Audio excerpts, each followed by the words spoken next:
पहिले 15 प्रश्न भूगोलाचे आहे आणि तिथून पुढचे 5 प्रश्न काय पर्यावरणाचे आहे। त्यामुळे भूगोल आणि पर्यावरण अशा 20 प्रश्नांचं आपण काय करूया आता विश्लेषण समजून घेऊया। आता बघा तुमचे काही चॅट्स बॉक्स मध्ये असतील, कमेंट टाका, आन्सर पण टाका। आन्सर पण तुमच्या चॅट बॉक्स मध्ये आले पाहिजे।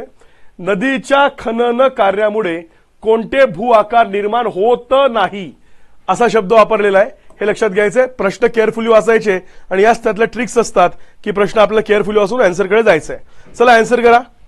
चला सांगा बरं मला, नदीच्या खनन कार्यामुळे कुठले, तुमचा आन्सर सांगा पहिले, मग आपण याला एक्सप्लेन करूया। मग हा असणारा फिजिकल जिओग्राफीचा प्रश्न आहे, फिजिकल मध्ये लँड फॉर्मेशनचा प्रश्न आहे आणि मग त्या प्रश्नाच्या उत्तराकडे आपण येऊ। चला पटापट, सोपं आहे। चॅट बॉक्स मध्ये फक्त रिप्लाय करा। अजून कोणाचीच त्याच्यात येतं, मी फक्त चेक करतोय की त्या चॅट बॉक्स मधला रिप्लाय दिसत का नाही आहे तर सॉरी, आन्सर रिप्लाय करा।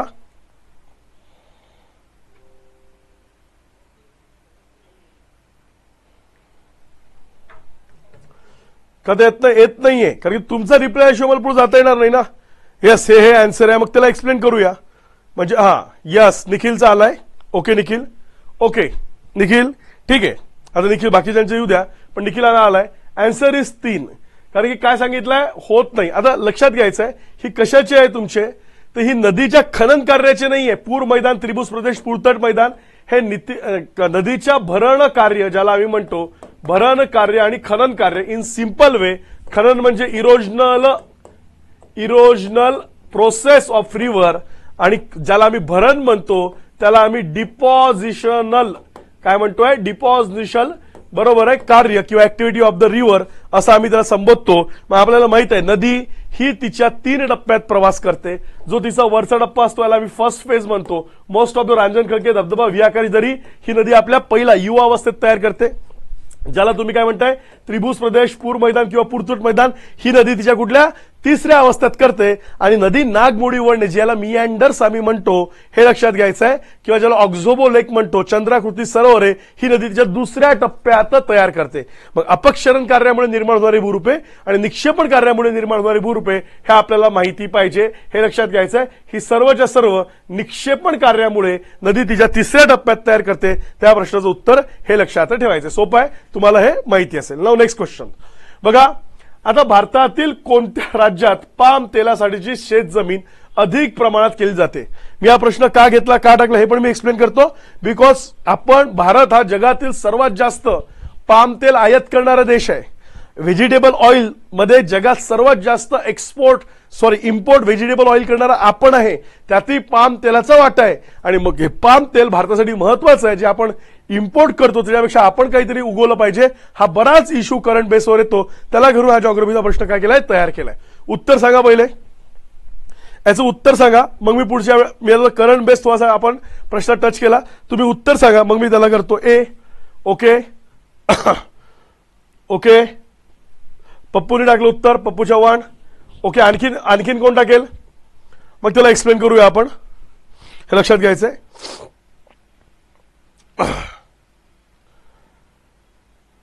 कोण, सिद्धार्थ 2 म्हणतोय।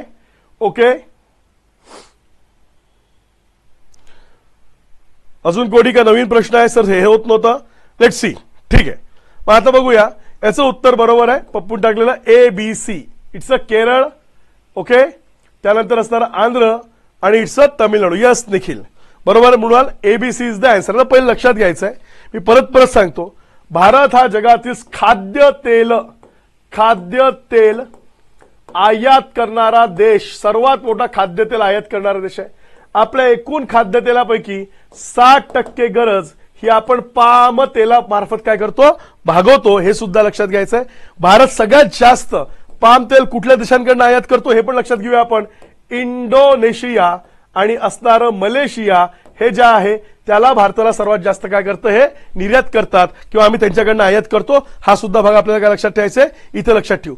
आता भारतात सर्वात जास्त, आता जर आम्ही भारताचा विचार केला तर आमच्या भारतात सर्वात अधिक पाम तेल उत्पादन हे आंध्र प्रदेश करतं। कोण करतं, आंध्र प्रदेश, त्याच्यानंतर तेलंगणा स्टेट आणि मग आमचं गुजरात, हे लक्षात घ्यायचंय, मग केरळ आणि तामिळनाडू। आता तुम्हाला हे लक्षात घेऊया की पाम तेलाच्या उत्पादनासाठी किंवा पाम हे जे पीक आहे ते उत्पादनासाठी आमचं असणारं ज्याला आम्ही म्हणतोय की ह्युमिड म्हणजे दमट हवामान हे जास्त सुटेबल आहे, त्याच्यासाठी आम्ही काय करतोय, जे आमचे किनारीवर्ती राज्य आहे या राज्यांना प्रोत्साहन देण्याचा प्रयत्न वारंवार सरकार करत आहे. कारण की आमची एकूण खाद्यतेलापैकी 60% गरज ही कशामार्फत भागवली जाते, पाम तेलासाठी. आम्ही कुठे करतो, आयात करतो. ते आयात करण्याच्या तुलनेने म्हणजे त्याच्या बदल्यात आपण काय केलं पाहिजे, आपल्या इथे ते प्रोडक्शन वाढवलं पाहिजे. म्हणून हा चर्चेचा होतो, हे सुद्धा लक्षात घ्यायचं आहे. Is that clear? Okay, yes. त्याच्यामुळे या राज्यांना काय चालू आहे आता, उत्तर प्रदेश, पंजाब असेल हे आपल्या खाद्यान्न पिकवणारे राज्य आहे. पंजाब असेल हा ऊसासाठी, गव्हासाठी, कापसासाठी पण पंजाब काय महत्वाचं आहे. उत्तर प्रदेश असेल तर आमचा गहू आणि त्यातही ऊस याच्यासाठी महत्वाचं आहे. मग असं ते आपल्याला काय करावं लागेल, एलिमिनेट करावं लागेल. हे त्याचं उत्तर आहे. Is that clear? समजतंय? आणि आपण अशाच वेळी पडापट्टीला करंट असेल कुठला असेल हा बेस समजला पाहिजे. प्रत्येकाला लक्षात येत आहे का? यस. नेक्स्ट क्वेश्चन, फक्त येस और नो सांगा. समजतंय?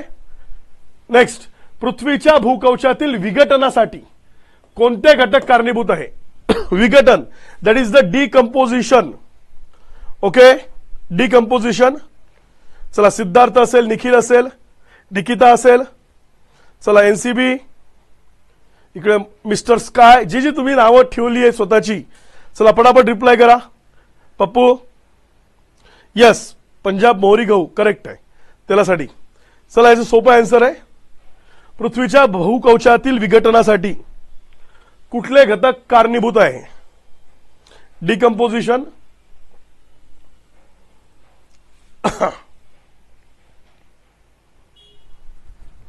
आन्सरची वाट बघतोय आम्ही. मृणालचा एकटेचा आन्सर आलाय, बाकीचे जरा आन्सर करा. बाकीचे पण, मृणालचा आन्सर आलाय, बाकीचे पण आन्सर करा. पटापट पटापट पटापट. यस, मृणालनी 2 दिलाय, करेक्ट. आणि निखिल आला करेक्ट आन्सर, मी थांबून जाईल. A B. लक्षात घ्या, पृथ्वीचं डिकम्पोजिशन विघटन म्हणतो भूकवचातील, याच्यासाठी महत्वाचं उष्णता आहे. डिकम्पोज होण्यासाठी उष्णता आणि दाब हे महत्वाचे घटक काय असतात, कारणीभूत असतात. पृथ्वीचा आकार नाही ना, आकार काय पृथ्वीचा, इट्स अ जिओइड. आकाराचा संबंध काय आहे, तुमच्या गुरुत्वीय बलावर आहे. तुमचं गुरुत्वीय बल जास्त किंवा कमी होतं, विषुववृत्तावर कमी असतो, ध्रुवाकडे जास्त असतो. That is the impact of your shape. त्यासाठी तुम्ही सॅटेलाइट लॉन्चिंग वगैरे काय करता, प्रदेश निश्चित करता. पृथ्वीच्या परिवलनामुळे दिवस रात्र होतं. पृथ्वीच्या परिवलनाचा जो परिणाम आहे हा तुमच्या वायुदाबावर किंवा याच्यावर वायू दाबावर होतो. पण डिकम्पोज भूकवचाचा विचारलाय, सो ओनली काय, उष्णता. Because of the heat and because of the pressure कुठलाही खडक वितरतो. जसं आज जाईल तोच जरा आम्ही रॉक सायकल म्हणतो, त्याच्याशी तो कनेक्ट असतो. हा सुद्धा भाग इथं लक्षात घ्यायचा आहे. पण हरकत नाही, आपण त्याला ट्राय करायचं उत्तर देतो. नेक्स्ट, खाली विधान विचारत घ्या. वातावरणातील बाष्पाचे प्रमाण तापमानानुसार बदलत असते. विषुववृत्तापासून ध्रुवाकडे गेलेल्या नायट्रोजन, ऑक्सिजन, अॅरोगॉन, कार्बन डायऑक्साईड वायूचे प्रमाण वाढते. विषुववृत्तापासून ध्रुवाकडे तपांबराच्या उंची अक्षवृत्तानुसार बदलते आणि धुलीकणामुळे वातावरणात संधी प्रकाश निर्माण होते. आपल्याला याच्यात विचारण्यात आलेलं आहे अयोग्य विधाने कोणती. याच्यातला तुमचा हे निसटलेलं आहे, त्यातलं एक मिसप्रिंट झालेलं आहे. अयोग्य विधान सांगा बरं. अयोग्य विधाने आयडेंटिफाय करा. यातलं अयोग्य विधान कुठलं तुम्ही ओळखा. अयोग्य विधान कुठलं चेक करा. अयोग्य विधान मृणाल. ओके ओके, मृणालचा आलाय आन्सर. सॉरी, थोडा खोकल्याचं हे होतोय, पण टाका पटापट आन्सर टाका. Yes Siddharth. Okay, yes correct. Because all are the facts, all are the facts and all are the true. अयोग्य नाही, सगळे काय आहे, ट्रू आहे. फॉर सिंपल आहे, वातावरणातील बाष्पाचे प्रमाण तापमानानुसार बदलते. जर तापमान अधिक असेल तर अधिक बाष्प असेल. फॉर एक्झाम्पल आम्ही म्हणतो उन्हाळ्यात आमची स्किन ड्राय पडत नाही, बिकॉज उन्हाळ्यात काय तापमान अधिक आहे. जितकं तापमानाचं प्रमाण अधिक तितकं हवेत मॉइश्चरचं प्रमाण काय असणार अधिक. हिवाळ्यात आमची स्किन ड्राय पडते कारण की तापमान कमी आहे, त्यामुळे बाष्पीभवन कमी आहे. सेकंड, विषुववृत्तापासून ध्रुवाकडे गेल्यावर नायट्रोजन ऑक्सिजन. आता एक असू शकते सर असं कसं नायट्रोजन ऑक्सिजन विषुववृत्तापासून ध्रुवाकडे हे गेलं. लक्षात घ्या, विषुववृत्तापासून ध्रुवाकडे गेलं तर असणारं तुमचं गुरुत्वीय बल वाढते. गुरुत्वीय बल वाढल्यामुळे हवेची घनता वाढते. हवेची घनता वाढल्यामुळे जे जड वायू आहे ते त्या असणाऱ्या विषुववृत्तीय भागात काय मोठ्या प्रमाणात आढळून येतात आपल्या ध्रुवीय भागात. हा पण एक महत्त्वाचा पॉईंट लक्षात ठेवायचा आहे. नंतर तपांबराची उंची अक्षर सर बदलते का? यस, बदलते ना. आमचं तपांबर जर आम्ही अशी पृथ्वी काढली तर आमच्या तपांबराची उंची या भागात किती असते? आमच्या विषुववृत्तावर किती असते? साधारणतः विषुववृत्तापासून काय धरतो आम्ही जास्त, ही 18 किलोमीटर किंवा 16 किलोमीटर आणि आमच्या ध्रुवापाशी किती असते? फक्त 8 किलोमीटर. म्हणून आम्ही ऑन एन एव्हरेज तपांबराची उंची अक्षवृत्तानुसार ही किती आम्ही कॉमन किती धरतो? 13 किलोमीटर. मग हा एक फरक आहे, ती बदलते. आणि धुलीकणामुळे वातावरण संधी प्रकाश, yes, because of the scattering of light, संधी प्रकाश आम्हाला किंवा त्याला ट्विल्ट असं इंग्लिशमध्ये म्हणतो, ते दिसून येतो. सो याचा आन्सर काय? 4 आहे. Now next question. कर्क आणि मकर वृत्ताच्या जास्त दाबाच्या पट्ट्यात खंडाच्या पश्चिम बाजूस वाळवंटीय प्रदेश निर्माण झाले आहेत. कारण कुठे? फॉर द वेस्ट साइड, ज्याला म्हणतो आहे western side of the continents. आणि कशाच्या मध्ये म्हटलंय? बिटवीन द तुमचं जास्त दाबाचे पट्टे कुठले? ट्रॉपिकल जे तुमचे काय असणार आहे हाय प्रेशर बेल्ट्स त्याच्यामध्ये असं विचारलंय. मग त्याची कारणं दिलेली आहे. या प्रदेशातून दुसरीकडे वारे वाहत जातात, या प्रदेशातून दुसरीकडून वारे वाहत येत नाही, या प्रदेशात समुद्र नाही, किंवा 1 आणि 2. काय आन्सर आहे याचं? चला लवकर लवकर, काय आन्सर आहे? चेक करा काय आन्सर आहे.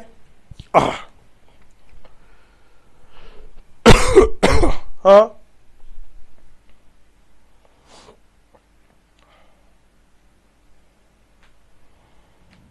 हा मला मृणालचा आन्सर आलाय.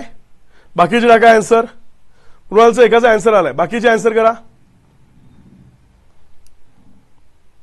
चला लवकर लवकर विचार करून.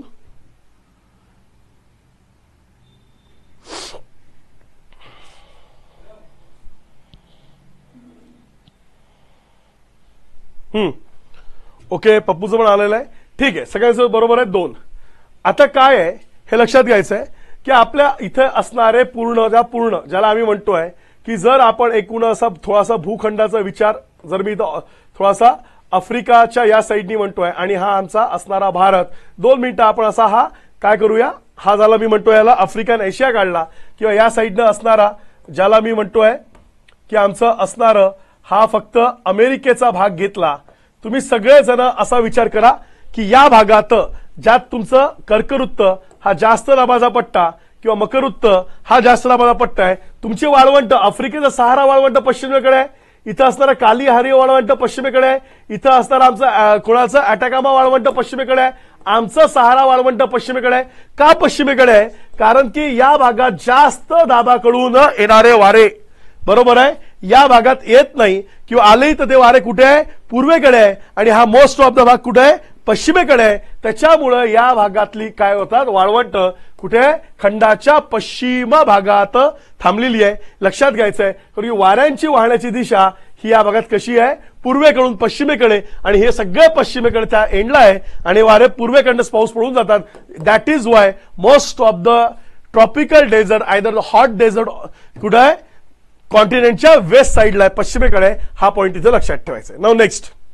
सुपीक बारीक पिवळी माती अशी ओळख कोणत्या पठाराची आहे? चला लक्षात घ्या, वर्ल्ड जिओग्राफीचा प्रश्न आहे हा. सुपीक बारीक पिवळी माती अशी ओळख कुठल्या पठाराची आहे? थोडंसं हे विकत घेऊ, आपला लक्षात घेऊया आपण.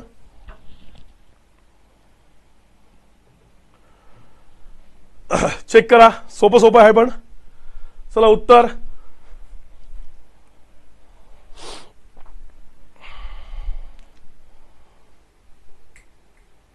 आणि लाईक शेअर सबस्क्राईब करा.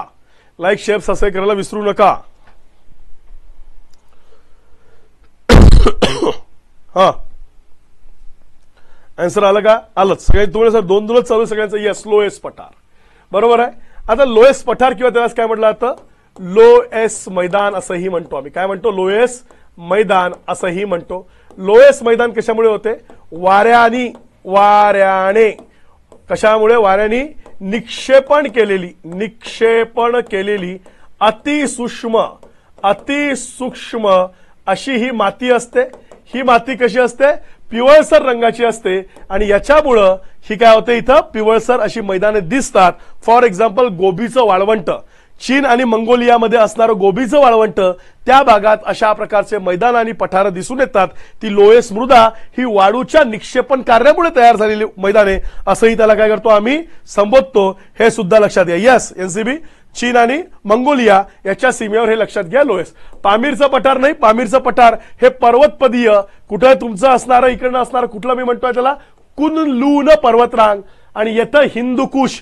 या दोघांच्या मध्ये काय आहे? पामीरचे पठार. तिबेटचं पठार आम्हाला माहिती आहे, याला जगाचे छप्पर म्हणतात, हे उंचावर नाही. आणि आर्नियाचं पठार असं सुद्धा लक्षात घ्या. नाउ नेक्स्ट, क्षेत्रफळाच्या दृष्टीने आग्नेय आशियातील सर्वात मोठा देश कोणता? क्षेत्रफळाच्या दृष्टीने आग्नेय आशिया, साऊथ ईस्ट एशिया म्हटलेलं आहे, लक्षात घ्यायचं आहे. ज्याला एसियान असं संबोधतात, त्यातील सर्वात मोठा क्षेत्रफळाच्या दृष्टीने असणारा देश कुठला? असा हा वर्ल्ड जॉग्राफीचा प्रश्न आहे. टिपिकल वर्ल्ड जॉग्राफी म्हणतो मी, त्याच्यावरचा प्रश्न आहे. सांगा मला. चला याचा आन्सर करा पटकन. आन्सर आला की पुढे. ओके,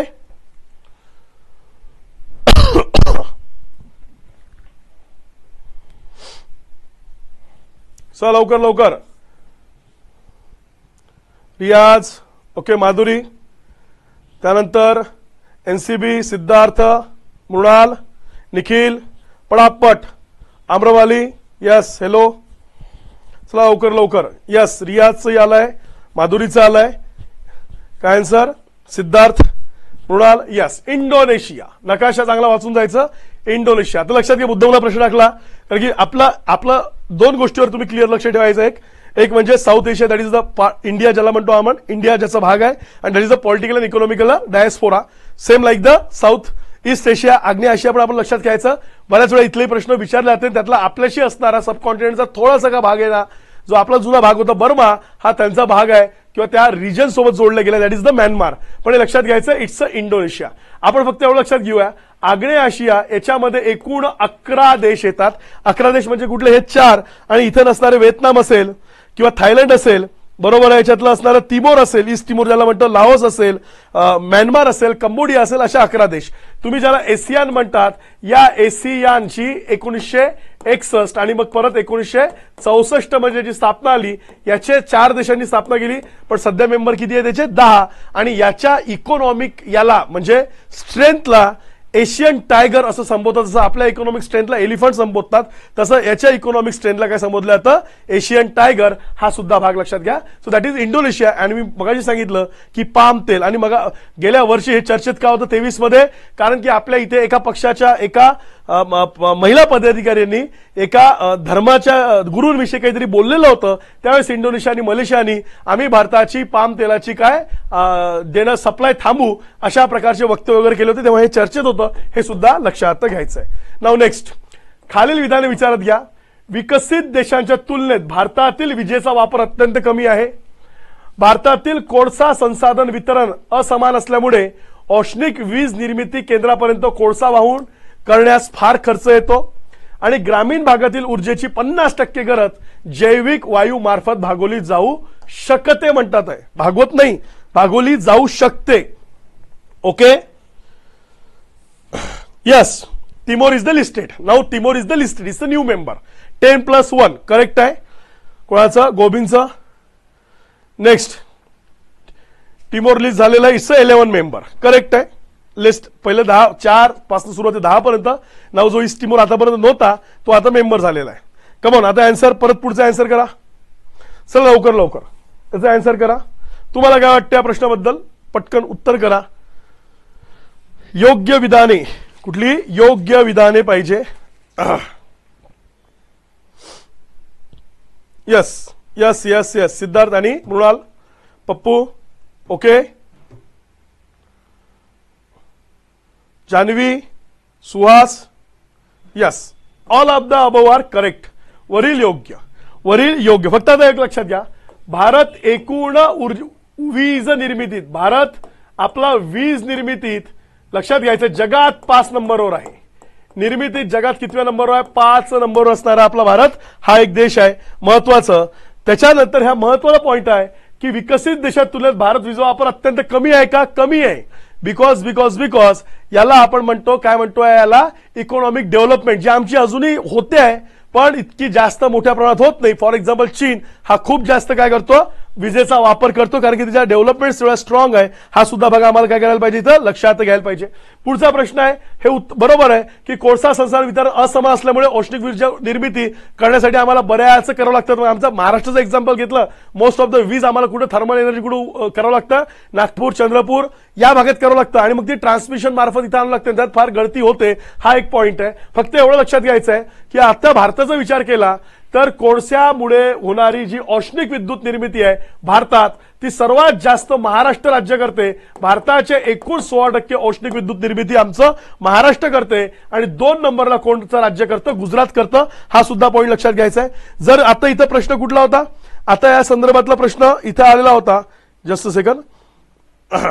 आता या संदर्भातला जर इथं हा आहे, ज्याला आम्ही जैविक वायू म्हणतो किंवा बायोगॅस म्हणतो, हा बायोगॅस मध्ये बरोबर आहे ग्रामीण भागातली गरज भागवली जाऊ शकते असं आम्ही म्हणतोय. पण या ग्रामीण भागामध्ये तुम्ही लक्षात घ्यायचं आहे की याची कॅपॅसिटी कोणाची आहे, सध्या पंजाबची सर्वात जास्त आहे जैविक गरजची आणि 2 नंबरला महाराष्ट्र आहे. पण आज सत्य काय आहे की लक्षात घ्यायचं आहे की म्हणजे कॅपॅसिटी, पण सर्वात अधिक बायोगॅस प्लांट हे आमच्या महाराष्ट्रात आहे. सर्वात अधिक बायोगॅस प्लांट कुठे आहे, महाराष्ट्रात आहे. हा सुद्धा एक लक्षात ठेवायचा आहे, पण सिंपल हा एक पॉईंट लक्षात घ्यायचा. नाउ नेक्स्ट, सागरी आणि अंतर्गत अशा एकूण मासेमारीमध्ये भारतातील कोणते राज्य आघाडीवर आहे? सागरी आणि ओके एकूण म्हणजे इनलँड अँड द मराईन दोन्हीकडली फिशरीमध्ये भारतातली कुठलं राज्य अग्रेसर आहे हे तुम्हाला सांगायचंय. मग बाकीचे अपडेट्स मी करून देतो, पटकन आन्सर करा. बाकीचे अपडेट्स मी करून देतो. चला,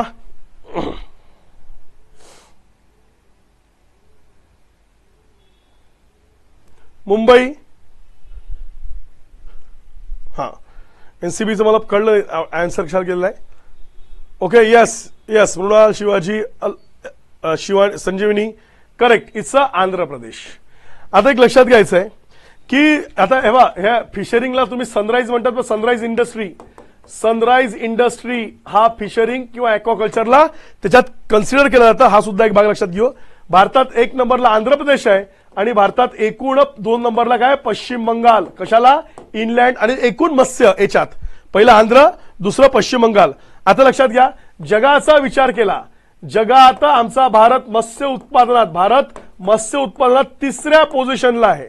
आणि जर तुम्ही मत्स्य शेती शब्द वापरला, मत्स्य शेती ज्याला ॲक्वाकल्चर असं म्हटलं जातं, याच्यामध्ये आमचा भारत जगात 2ऱ्या क्रमांकाला आहे. हा पण एक पॉईंट लक्षात ठेवायचा आहे.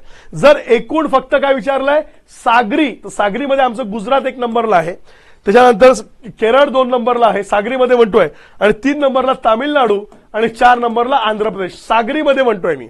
आणि जर अंतर्गत म्हटलं तर बड ऑब्वियस अंतर्गतमध्ये आंध्र प्रदेश 1 वरला आहे, 2 नंबरला वेस्ट बेंगॉल आणि 3 नंबरला यूपी.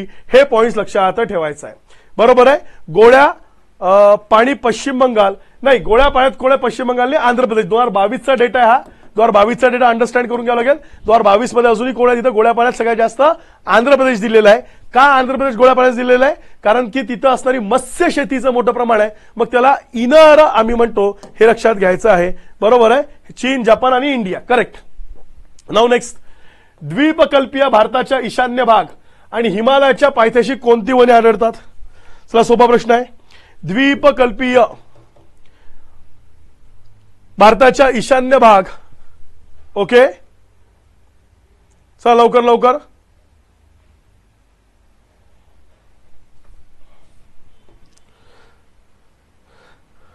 सागरी इज द मराईन, करेक्ट. सागरी हे मरानमध्ये. ओके.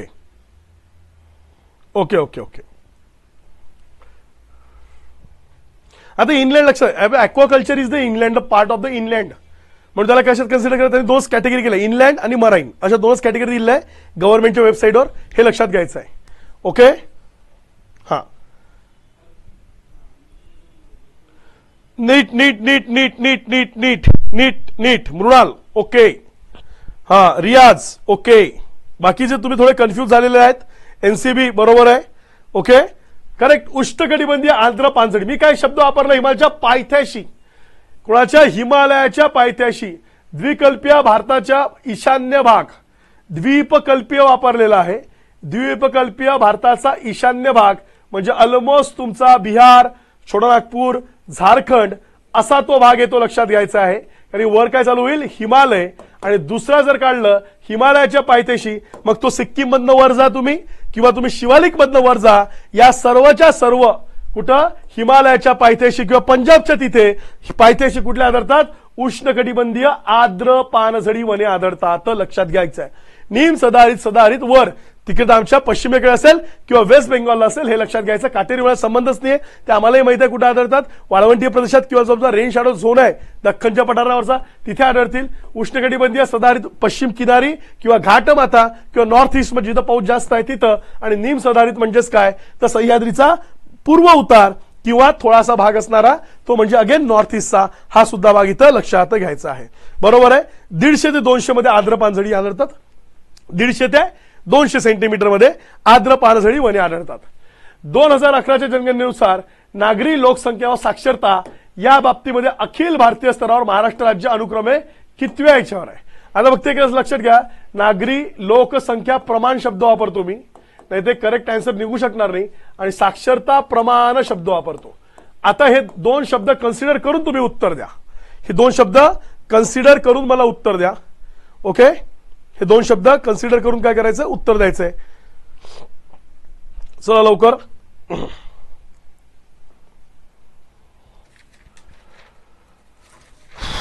त्याला रिवाइज करून घेऊ आपण.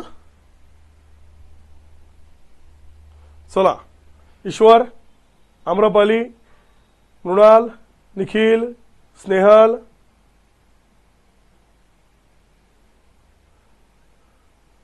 ओके, संजीवनी,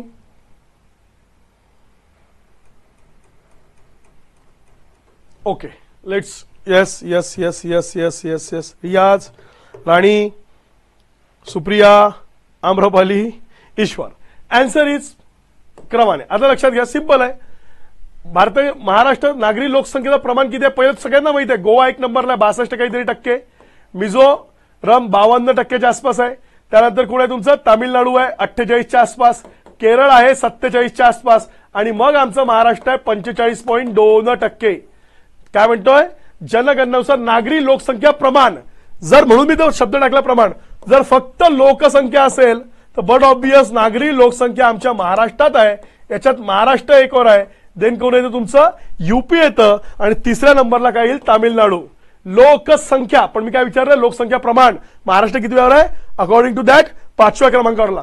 दुसरं विचारलं साक्षरता, तुम्हाला सर्वांना माहिती आहे केरळ 1 नंबरला साक्षरतेला, बरोबर आहे. केरळ नंतर मिझोरम असेल, मिझोरम नंतर त्रिपुरा असेल, गोवा असेल, हिमाचल आहे, आणि आमचं महाराष्ट्र 6व्या क्रमांकावर आहे 82.3%. मग थोडंसं या गोष्टी काय करायची आहे, माइंड करायची आहे, हे सुद्धा लक्षात घ्यायचे आहे. ओके, हे सुद्धा लक्षात घ्यायचे आहे, इतकं तुम्ही इथं लक्षात ठेवायचं आहे. Is that clear, is that clear, okay, is that clear. म्हणून तुम्हाला तो पॉइंट मी हे म्हणतोय की हे जर टाकलं तर ते आन्सर म्हणजे कन्फ्युजन दूर करण्यासाठी फक्त प्रमाण हा शब्द टाकलाय. नेक्स्ट क्वेश्चन, भारतातील चुनखडी उत्पादन अग्रेसर असणारे प्रदेश खालीलपैकी पर्यायामधून ओळखा. चुनखडी अग्रेसर असणारे प्रदेश खालील याच्यातनं ओळखा, सांगा मला. चुनखडी प्रदेश,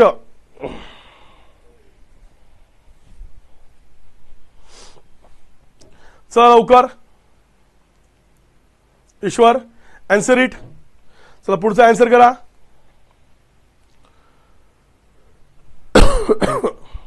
हा,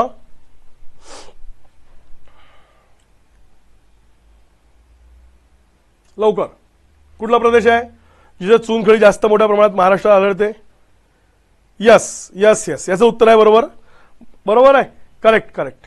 नाही, राजस्थान, मध्य प्रदेश, गुजरात, आणि आपल्या इथलं असणारी चुनखडीचा कुठला कडप्पा खडक प्रणाली, बरोबर आहे, याच्यात सुरू झालेलं आहे, लक्षात घ्यायचं आहे.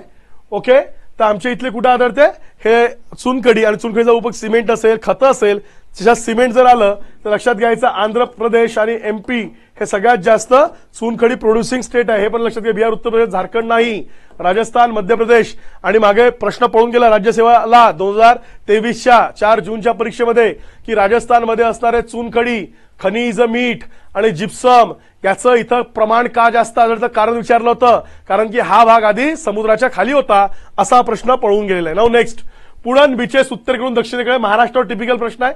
ठीक आहे, जरी फॅक्च्युअल असला पटकन उत्तर द्या, सोपं आहे. टिपिकल प्रश्न आहे, हे लक्षात घ्यायचं आहे. नाही करणार का नाही, तुम्हाला मी काय विचारलंय, तिचे खनिजे कुठे जास्त आहे, चुनखडीचे. तर अग्रेसर कोण आहे, तर बड obvious Rajasthan MP is the अग्रेसर. ओके, हा भाग लक्षात घ्यायचा आहे, हा पॉइंट सगळ्यात लास्ट लक्षात घ्यायचा आहे. नाऊ नेक्स्ट, चला आन्सर इट सोपा आहे हा.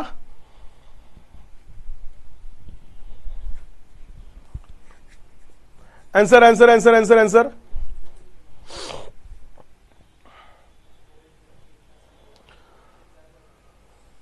काय लावायचंय, उत्तरेकडून दक्षिणेकडे पुळण म्हणजे बीचेसचा क्रम आहे हा, बीचेस. ओके, राणी, संजीवनी, सिद्धार्थ, सगळ्यांनी दिलेलं उत्तर बरोबर आहे. 2 गिरगाव मुंबई, आता मी फास्ट जातो. श्रीवर्धन असणारं तुमचं रायगड, हरणे रत्नागिरी, तारकली आणि Ubhadanda is the Sindhudurg. So answer is simple. Okay, हा फॅक्च्युअल प्रश्न होता, लगेच पुढे जातो. कोणत्या धरणाचा समावेश गोदावरी खोऱ्यात होत नाही. चला भूगोलाचा शेवट लास्ट बट वन प्रश्न, कोणत्या कशाचा धरणाचा समावेश गोदावरी खोऱ्यात होत नाही, गोदावरी खोरे. ओके, चला मग आपण कशाकडे, एन्व्हायरमेंटकडे जाऊया. ठीक आहे, हा पण भाग इथं लक्षात घ्यायचा आहे. चला पप्पू आन्सर केलाय. पुढचं रियाज, गयू. चला answer answer answer answer, Godavari खोरे शब्द वापरलाय, हे लक्षात घ्या. होत, गोदावरी खोऱ्यात होतो असं विचारलंय, होतो होतो. यस यस यस, माधुरी, रियाज, गयूब. मांजरा, गिरजा, सिद्धेश्वर ना.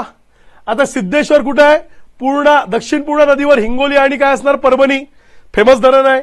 मांजरा नदी बीडमधनं निघणारी, पाटोदा, मांजरा जी लातूरमधनं बाहेर पडते परत नांदेडमध्ये येते, म्हणजे गोदावरी खोरे त्याचीच उपनदी आहे. आणि गिरिजा, दक्षिण पूर्णाची गिरिजा, कापरा वगैरे दक्षिण पूर्णाच्याच काय उपनद्या या सगळ्या होतात. टेमघर, पानशेत, उजनी हे कुठे गेलं तुमचं, भीमा नदीत म्हणजे पुणे जिल्हा. धोम, तिल्लारी, कणेर हे कुठे गेलं तुमचं, कृष्णा. आणि हतनूर, महान, चणकपूर हे कुठे गेलं, तापी खोरे. हे लक्षात घ्या, हे त्यातलं आहे. सो आन्सर इज द तुमचं कोणत्या धरण समावेश गोदावरी खोऱ्यात होतो. पहिलं जोळे लावा. पर्जन्य वितरण दिलंय, महाराष्ट्रातले ठिकाणं, अति जास्त पर्जन्य, मध्यम पर्जन्य, जास्त पर्जन्य, अत्यंत कमी पर्जन्य. आणि 4 भाग दिले, सह्याद्रीचा पूर्वेकडील पायथा, पूर्व विदर्भ, गगन बावडा, मध्य महाराष्ट्र. ओके, सिंपल आहे. याचं तुम्हाला हे मांडायचं आहे, ते पण सांगा. यस यस यस, चला चला चला, पडापट पडापट पडापट. यस, मांजराचा गिरजेचा होतो, बरोबर ना, होतोच विचारलं होतं. ओके, चला लवकर लवकर लवकर. हा झाला की मग सायन्सचे असणार आहे. आता याच्यानंतर फक्त मी एन्व्हायरमेंट एकदम शॉर्ट मध्ये बघू.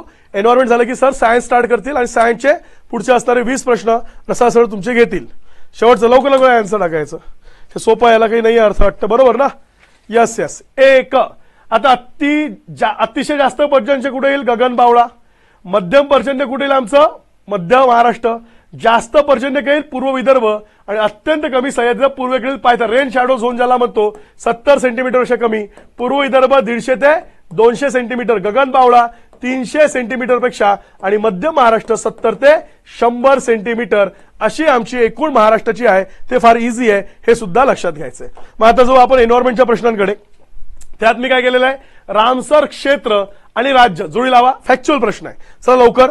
रामसर क्षेत्र आणि जोडी लावा, पटकन सांगा. मग मी फक्त अपडेट करून देतो, माहिती तुम्हाला काय असेल त्याचं. Okay, yes yes yes. चला चला, राणी, गयू, रियाज, स्नेहल, राहुल, चला पटापट पटापट आन्सर आन्सर आन्सर आन्सर. हा, ए वरून आन्सर येतं, असं असतं. जोड्याला एलिमिनेशन वरच येतं, याचंही तुम्हाला एलिमिनेशन करता आलं पाहिजे. आणि आजकाल तुम्हाला जर एन्व्हायरमेंट म्हटलं तर जैवविविधता, राखीव क्षेत्र, रामसर साईट याच्या जोड्याला विचारतात, म्हणजे विचारतात हमखास. हा पण पॉईंट लक्षात ठेवायचा आहे. यस यस, याचा आन्सर नाही येत आहे. यस, ओके, गोविंदने आलंय. यस, मी लवकर 2 आन्सर आहे, लक्षात घ्यायचं आहे. म्हणजे कांजली इज द पंजाब. कांजली कुठे येतं, हे पंजाबमध्ये येतं. त्यानंतर पोंग सरोवर कुठे येतं, हिमाचलमध्ये येतं. त्यानंतर होकेरा कुठे येतं, तर हे जम्मू काश्मीर केंद्रशासित प्रदेश, आणि दीपोर असेल तर ते आसाममध्ये येतो. हे लक्षात घ्या, अशा बऱ्याच साईट्स आहे. मी फक्त आता माहिती ठेवतो. सध्या तरी रामसर या भारतात एकूण रामसरच्या 75 साईट्स आहेत. किती साईट्स आहे, 75 साईट्स आहे, हे लक्षात घ्या. त्याच्यापैकी आमच्या महाराष्ट्रात किती आहे, 3 आहे. आमच्या महाराष्ट्रात सर्वात पहिले कुठलं दिलं होतं, तर हा एक भाग लक्षात घेऊ. आमच्या महाराष्ट्रात सर्वात पहिले ते कुठं आलं होतं, तर तुमचं नांदूर मधमेश्वर. नांदूर मधमेश्वर तुम्हालाही माहित आहे, हे 2019 मध्ये जाहीर करण्यात आलं. त्यानंतर दुसरं आमचं असणारं लोणार.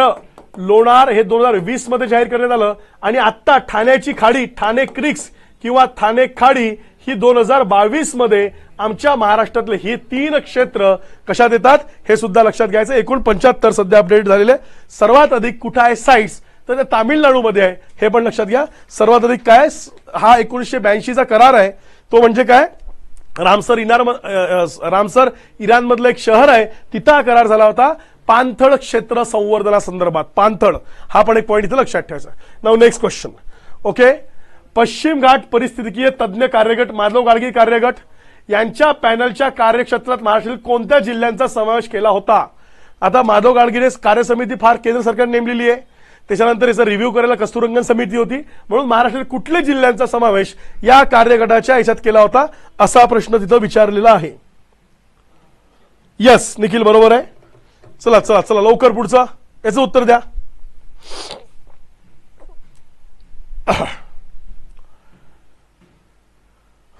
याचं उत्तर ठीक आहे, मी सांगतो. सो रत्नागिरी आणि सिंधुदुर्ग, दक्षिण कोकण याचा समावेश केला होता. आमची ही कार्यगट 2010 नेमला होता, लक्षात घ्यायचं आहे. यांनी संपूर्ण पश्चिम घाट इको सेन्सिटिव्ह झोन म्हणून जाहीर केला होता. मग याचा रिव्ह्यू करायला कस्तुरंगन समिती 2011 नेमली होती आणि मग त्याच्या शिफारसी ऍक्सेप्ट केल्या, यांच्या शिफारसी ऍक्सेप्ट केलं होतं. आणि मग आता जे आमच्या पश्चिम घाटात लँडस्लाइड होतात, गावं जातात, आता आपल्या महाराष्ट्रात इर्शारगडची घटना घडली, त्यावेळेस परत या समितीचा उजाळा दिला, याच्या आठवणी या चर्चेत होत्या, म्हणून हा प्रश्न टाकलेला आहे. हे लक्षात घ्यायचं आहे. रत्नागिरी आणि सिंधुदुर्गचा समावेश करण्यात आला होता. नेक्स्ट क्वेश्चन बघा, काही पदार्थ दिलेले आहे. It's a पॉलिक्लोरिनेटेड बायफिनाइल, पॉलिन्यूक्लियर aromatic hydrocarbons, cyanide आणि सेलेनियम हे कशासाठी वापर केला जातो, हे तुम्हाला इथे सांगायचं आहे. कशासाठी कुठे वापरले जातात, कारण की सगळे पोल्युटंट, हे सगळे घटक पोल्युटंट म्हणजे पोल्युशनसाठी कारणीभूत असतात आणि म्हणून या घटकांचा वापर कुठे केलेला आहे, असा इथे मी प्रश्न विचारलेला आहे. लगेच आन्सर करा. किंवा नसेल तुम्हाला जर फार कठीण वाटतंय सर, टेक्निकली फार याच्यात लक्षात घ्यायचं आहे. ओके, तर मी याचा आन्सर सांगतोय सिंपल. मी सांगतोय दुसरं. आता बघा, हा पॉलिग्रेड फिनाइल जो आहे आपला याच्यातला, हा पेट्रोकेमिकल उत्पादनामध्ये याचा वापर केला जातो. त्यानंतर तुमचा असणारा पॉलिअरोमॅटिक हायड्रोकार्बन्स आहे, हे वाळवंटात काही शेतीसाठी याचा वापर केला जातो आजकाल. तिथे पिकं तग धरण्यासाठी किंवा पिकं जास्त पाणी पकडून राहावं, टिकून राहावं. सायनाइडचा वापर हा मासेमारी करण्यासाठी वापरतो, पण हे बॅन केलेलं आहे. फिलिपाईन्स पूर्ण बॅन केलं आहे अशा मासेमारीवर, का सायनाइडचा वापर तुम्हाला तर मासेमारीसाठी करता येणार नाही, कारण की ते काय होतं, जीविताला धोका देतं. कोरल रीफ्स खराब होत चाललेले आहे त्याच्यामुळं, अशामुळे ते चर्चेत होतं. आणि सेलियमचा अग्नी प्रतिरोधक म्हणून काय केला जातं, उपयोग केला जातो. हा सुद्धा प्रश्न इथे लक्षात घ्या. Next question. महाराष्ट्रात प्लास्टिक आणि थर्माकोल अधिसूचनेनुसार किती मिलीपेक्षा जास्त क्षमतेच्या पीईटी बाटल्यावर बंदी घालण्यात आलेली आहे. हे जास्त नको, याचा प्रश्न फक्त कमी पाहिजे होतं. इथं लक्षात घ्यायचं, हे असं वाचा, कमी, किती कमी मिलीपेक्षा याच्यावर बंदी घालण्यात आली आपल्या महाराष्ट्रामध्ये. आणि पीपीटी याला म्हणतोय आपण पॉलिइथिलीन टेट्राफेट असं त्याला म्हटलं जातं. पॉलिइथिलीन टेट्राफेट. ओके, पॉलिइथिलीन टेट्राफेट असं संबोधलं जातं. काही ऐकलंय?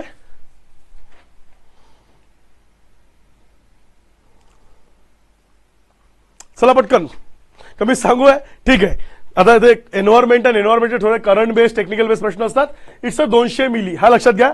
2018 ला आमच्या महाराष्ट्र गव्हर्नमेंटने काय केलं, डिक्लेअर केलं 200 मिली. मग त्यात सूट दिली, पहिले 500 मिली पर्यंत होतं, पण ते सूट दिली. औषधं असतील किंवा पाण्याच्या बॉटल असतील, मग त्यासाठी दिलं 200 मिली पर्यंत पेक्षा कमी पाण्याच्या बॉटलवर आपल्या इथं बंदी. शेवटचा प्रश्न हे लक्षात घ्यायचं आहे. पर्यावरण संरक्षण कायदा 1886 अंतर्गत नियम 1899 हे लक्षात घ्यायचं आहे. तिथं नियमचा इथं जो उल्लेख केलेला आहे. ओके, फटाक्यापासून कमीत कमी अंतरावरून ध्वनीची पातळी मोजली जाते. किती अंतरावरून ध्वनीची पातळी मोजली जाते? यस, 200 ml बरोबर आहे. पल्लवी करेक्ट आहे, पूजा करेक्ट आहे. चला सुहास, फटाक्याचा जे आवाजाची डेसिबिलिटी मोजायची आहे ती फटाक्यापासून किती अंतरावरून मोजली जाते ते सांगा. किती अंतरावरून मोजली जाते फटाक्यापासून ती चेक करूया. Okay, 4 metre. मी देतो आन्सर 4 मीटर. फक्त आपण एक लक्षात घ्या की ज्याला आम्ही काय म्हणतो साऊंड पोल्युशन, जे काही साऊंडचं मोजायचं आहे ते डीबी म्हणजे डेसिबल मध्ये आपण मोजतोय, बरोबर आहे. हुनी आपल्याला इनर अंतर्गत भागात किंवा इनर साईडला किती मर्यादा घातली आहे 30 डेसिबल पॉईंटची. आणि ज्याला आम्ही म्हणतो किती डेसिबलला आमचा कानाचा पडदा फाटू शकतो, जो आम्हाला काय असतो असह्य आवाज असतो, त्याची दिलेली आहे 75 डेसिबल. आणि मग याचे 4 सेक्शन दिले, याच्यावर आधी प्रश्न पडून गेलेला आहे. ए बी सी डी मी फक्त शॉर्ट मध्ये सांगतोय. तुम्ही जर आलाय तर याच्यात डे नाईट म्हणजे दिवसाची पातळी किती, रात्रीची पातळी किती. ए म्हणजे इंडस्ट्रियल एरिया, ए म्हणजे इंडस्ट्रियल मध्ये दिवसा 75 डेसिबल आणि रात्री 70 डेसिबल. दुसरा असतो कमर्शियल एरिया. कुठला, कमर्शियल मध्ये 65 दिवसा आणि 55 रात्री. रेसिडेन्शियल राहता रेसिडेन्शियल दिवसा असतो 55, रात्री असतं 40. आणि सायलेंट झोन जिथं हॉस्पिटल्स आहेत किंवा काही शाळा आहेत, सायलेंट झोन ज्याला म्हणतात, या सायलेंट झोन्स मध्ये हा 50 दिवसा आणि रात्री 40. या 4 मर्यादा सुद्धा काय करायचंय लक्षात ठेवायचं. यावर प्रश्न पडले होते. असे आपण भूगोल आणि एन्व्हायरमेंटचे प्रश्न करू. नेक्स्ट